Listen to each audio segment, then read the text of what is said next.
নমস্কার বন্ধুরা, প্রতিমার হেসেলে সবাইকে স্বাগত। আজকে আমি এই গরমে বাটা মাছের ঝোল নিয়ে হাজির হলাম। ডাঁটা, আলু আর পটল দিয়ে করেছি। এটা ভালো লাগলে অবশ্যই লাইক, শেয়ার এবং সাবস্ক্রাইব করবেন, আর পাশে থাকা বেল আইকনটি টিপে আমার পাশে থাকবেন। তাইলে আমি যা রান্না করব আপনাদের কাছে আগে নোটিফিকেশন যাবে। তাহলে চলুন আমরা ভিডিওটি দেখে নিই।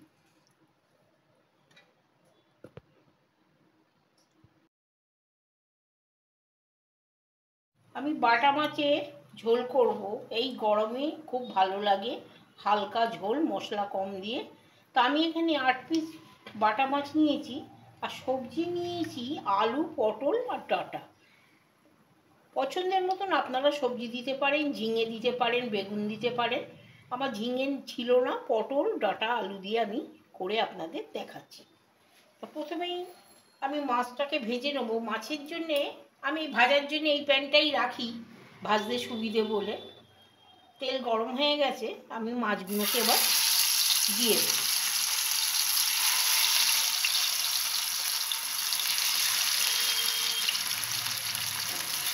4 পিস দিলাম, আর 4 পিস পরে ভাজি। মাছগুলোকে এপিট ওপিট করে আগে ভেজে নেব।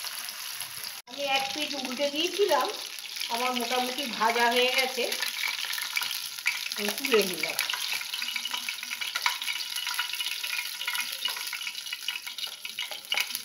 এগুলো দেখুন হয়ে গেছে, আমি এগুলোকেও তুলে নেব। আঁচটা কমিয়ে দিলাম। এই তেলটা আমি অন্য কড়াই দেবো না, আমি এখানেই আলু ফোড়ন দিলাম না, আগেই আলু, পটল আর ডাঁটাগুলো একটু এই তেলেই নেড়ে নেবো, তেল দেবো না। প্রথমে আলু দিলাম, আলুটাকে 3-4 মিনিট হতে দেবো। এখানে একটু ঢাকা দিয়ে দিই।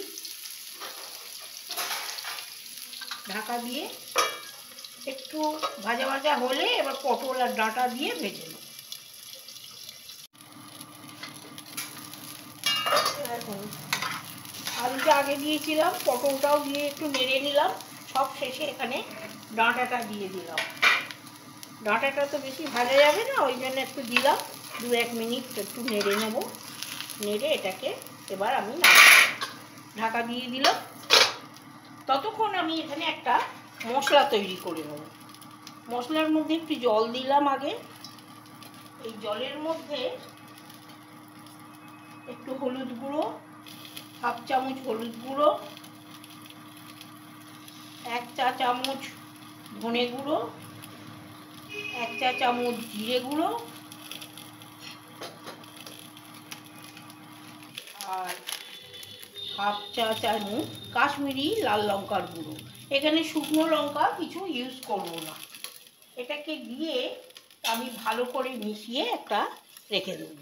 এরকম করে গুঁড়ো মশলা গুলে নিলে রান্নার স্বাদটা অনেকটা বেড়ে যায়। এটা পাশে রেখে দিলাম।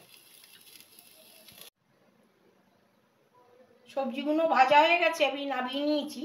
আর কড়া চাপিয়ে এর মধ্যে আমি 2 চা চামচ তেল দিয়েছি, সর্ষের তেল।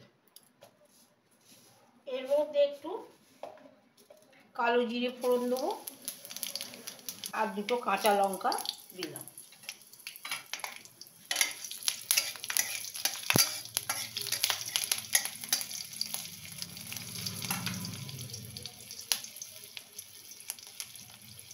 এখানে আমি একটু আদা বাটা দেবো, 1 চা চামচের মতো।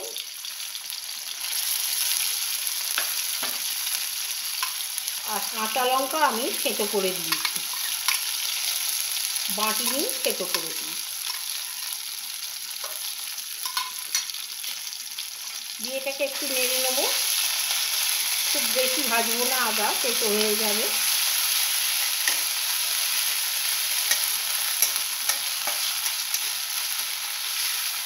এইবার আমি এই মশলাটা, যে জলে গুলে রেখেছিলাম, সেই মশলাটা দিয়ে দেবো।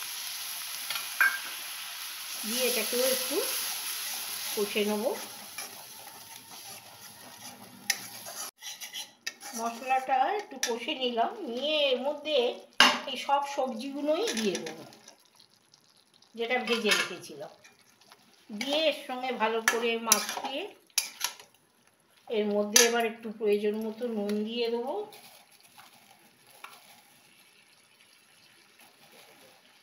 স্বাদ অনুযায়ী নুন দিলাম।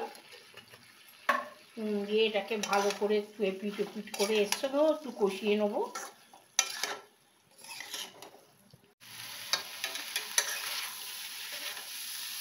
কষানো হয়ে গেছে আমার। এই সময় আমি জল দিয়ে দেবো।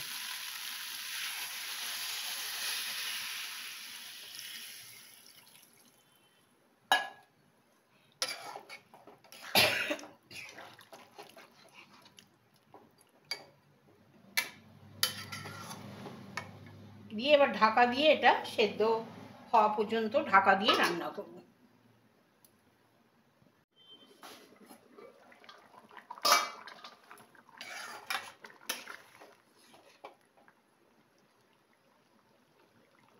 সবজিও সেদ্ধ হয়ে গেছে আমার। এবার আমি এই মাছগুলো সব দিয়ে দেবো।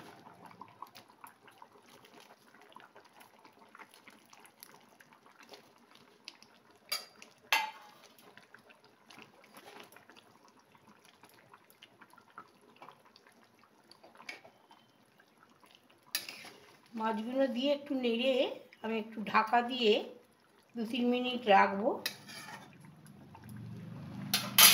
2-3 মিনিট রেখে আমি আবার ফেরত আসছি।